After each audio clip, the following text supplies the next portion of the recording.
Hello दोस्तों, आप सभी के मेरे YouTube चैनल जीके स्टडी में स्वागत है। आज हम लोग मौलिक अधिकार के भाग 3 पढ़ेंगे। इससे पहले 2 वीडियो कंप्लीट हो गया है, तो चलिए देखते हैं।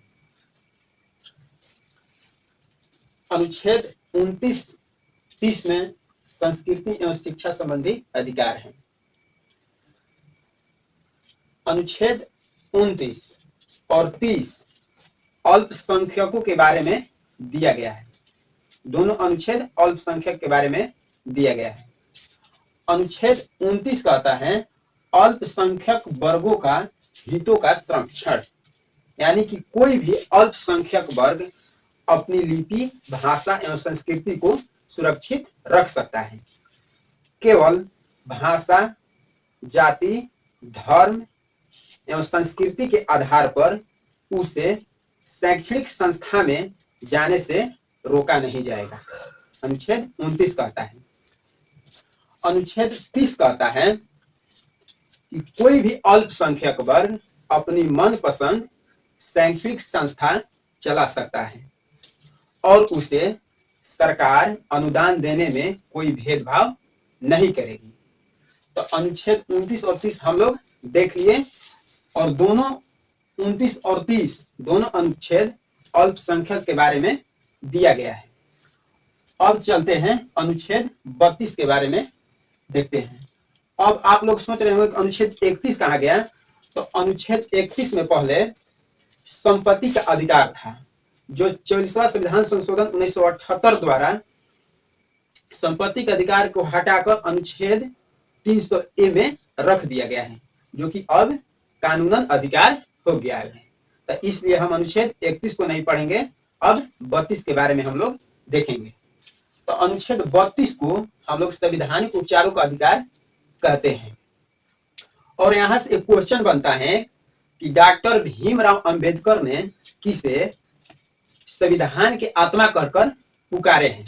तो अनुच्छेद 32 को डॉक्टर भीमराव अंबेडकर ने संविधान के आत्मा कहकर पुकारे हैं। अनुच्छेद 32 के तहत सर्वोच्च न्यायालय, उच्च न्यायालय 5 प्रकार के रिट जारी करता है। वह रिट जब मौलिक अधिकारों को हनन होने लगेगा तब उसके संबंध में सुप्रीम कोर्ट या हाई कोर्ट 5 प्रकार का रिट जारी करता है अनुच्छेद 32 के तहत। तो सुप्रीम कोर्ट अनुच्छेद 32 में और हाई कोर्ट अनुच्छेद 226 में कितने प्रकार का रिट जारी करेगा?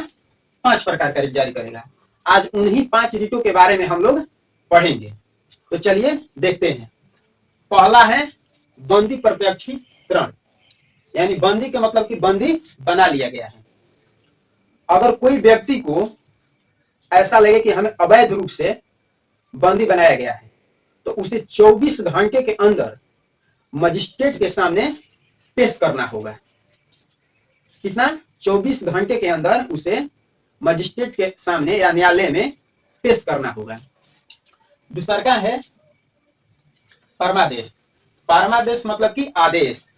जब कोई सरकारी पदाधिकारी अपने कर्तव्यों को सही ढंग से पालन नहीं कर रहा है, तब उस संबंध में सर्वोच्च न्यायालय या उच्च न्यायालय ने उसे रिट जारी करता है कि अपना कर्तव्य का पालन सही ढंग से करे। अब उसके बाद है प्रतिषेध। प्रतिषेध मतलब कि रोक। प्रतिषेध में कहा गया है ऊपरी न्यायालय निचली न्यायालय के यह आदेश देता है, यानी कि सुप्रीम कोर्ट हाई कोर्ट का आदेश देता है कि यह कार्य मत करिए, यह कार्य आपके क्षेत्र से बाहर है। उसके बाद उत्प्रेषण। उत्प्रेषण उत्प्रेषण में भी कहा गया है ऊपरी न्यायालय निचली न्यायालय का आदेश देता है कि यह लंबित मुकदमा छोड़ दें, यह भी आपके कार्य क्षेत्र से बाहर है। उसके बाद है अधिकार परीक्षा। अधिकार परीक्षा में यह कहा गया है कि अगर कोई व्यक्ति पदाधिकारी के रूप में कार्य करने लगे और उसे वैधानिक दृष्टि प्राप्त नहीं है, तो उस समय सर्वोच्च न्यायालय या उच्च न्यायालय रिट जारी करता है और उसे कहता है कि बताइए कि आप किस अधिकार से यह कार्य कर रहे हैं, और उस समय उस व्यक्ति को संतोषजनक उत्तर देना होगा। जब तक उत्तर नहीं देगा वह कार्य नहीं कर सकता है।